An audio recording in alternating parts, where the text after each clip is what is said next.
काळबादेवीच्या गोकुळ निवास इमारतीला लागलेल्या आगीमुळे इमारतीचा काही भाग हा आता कोसळलाय। आगीचा प्रकोप वाढत असून अग्निशमन दलाच्या 35 गाड्यांना घटनास्थळी पाचारण करण्यात आलंय। या आगीत एकाचा मृत्यू झाल्याची भीती व्यक्त केली जाते। आगीमुळे काळबादेवीत ब्रिगेड कॉल घोषित करण्यात आलाय। दरम्यान ही भीषण आग लागलेली असताना अग्निशमन दलातल्या वरिष्ठ अधिकाऱ्यांची कमतरता जाणवतीये। एक अधिकारी रजेवर आहेत तर एक अधिकारी घटनास्थळी आणि एक अधिकारी गंभीर जखमी झाले आहेत। दरम्यान एनडीआरएफची टीम ही घटनास्थळी दाखल झाली आहे।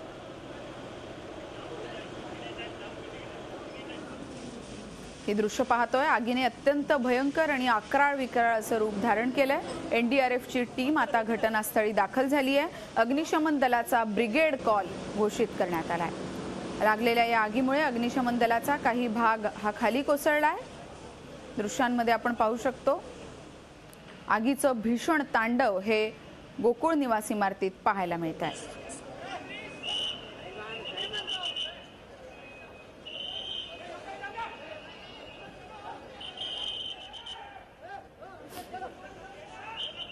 याच विषयावर बोलण्यासाठी आपल्या सोबत घटनास्थळावरून थेट कृष्णात पाटील आहेत। कृष्णात, आपण पाहतोय आगीचं भीषण तांडव इथं पाहायला मिळतंय, तर एक अधिकारी एक अग्निशमन दलाचा जवान यामध्ये अडकल्याची भीती व्यक्त होतीये। काय या क्षणाची परिस्थिती आहे?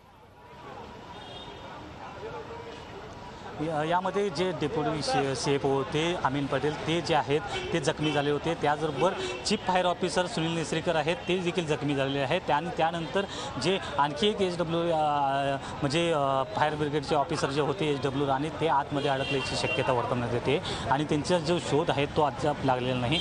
त्यामुळे कुठेतरी शंका व्यक्त केली जाते की कुठे नेमके म्हणजे ते जिवंत आहेत की अद्याप काय आहे ते अजून काही कन्फर्म होत नाही किंवा अधिकारी सांगत नाही आहेत। परंतु ही आग जी आहे ते अद्यापपर्यंत विझलेलं नाही। आगीचं स्वरूप जे आहे ते वाढताना दिसतंय आणि त्याचबरोबर महत्त्वाचं म्हणजे या ठिकाणी एनडीआरएफची जी टीम आहे ती या ठिकाणी घटनास्थळी दाखल झालेली आहे आणि सर्वत्र मदतीचं जे हे सुरू आहे त्या या ठिकाणी सुरू झालेलं आहे। परंतु ही जी बिल्डिंग आहे जो परिसर आहे तो अत्यंत वर्दळीचा आहे, अत्यंत कंजेस्टेड एरिया आहे। संपूर्ण जो परिसर काळबादेवीचा आहे, जुन्या इमारती आहेत, कुठलेही फायर ब्रिगेडचे रूल्स जे आहेत ते कुठेही फॉलो केले जात नाहीत कारण या जुन्या इमारती आहेत आणि त्यामुळे कुठलेही फायर ऑडिट जे आहे ते फक्त नव्या इमारतींना होताना दिसते। त्यामुळं हे जे जुन्या इमारतींचा जो प्रश्न आहे दक्षिण मुंबईतला तो या ठिकाणी अग्नीच्या निमित्तानं पुन्हा एकदा आयरणीवर आलेला सुवर्ण दिसून येतो आणि यामध्ये एक चीफ फायर ऑफिसर जो आहे तो आतमध्येच अजून अडकलेला आहे आणि एकंदरीतच 6 जण यामध्ये जखमी झालेले आहेत। जे नेसरेकर आहेत त्यांच्या जी चीफ फायर ऑफिसर आहेत त्यांच्या गालाला आणि त्याचं छातीला बर्न झालेला आहे, त्यामुळे त्यांच्यावर उपचार सुरू आहेत।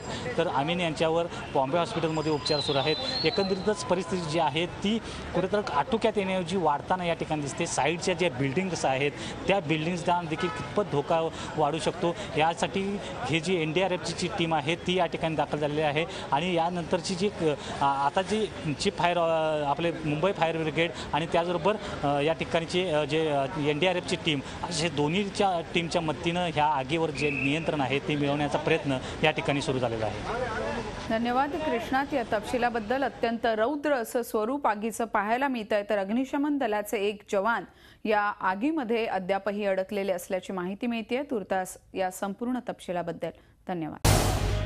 झी 24 तास रहा एक पाऊल पुढे।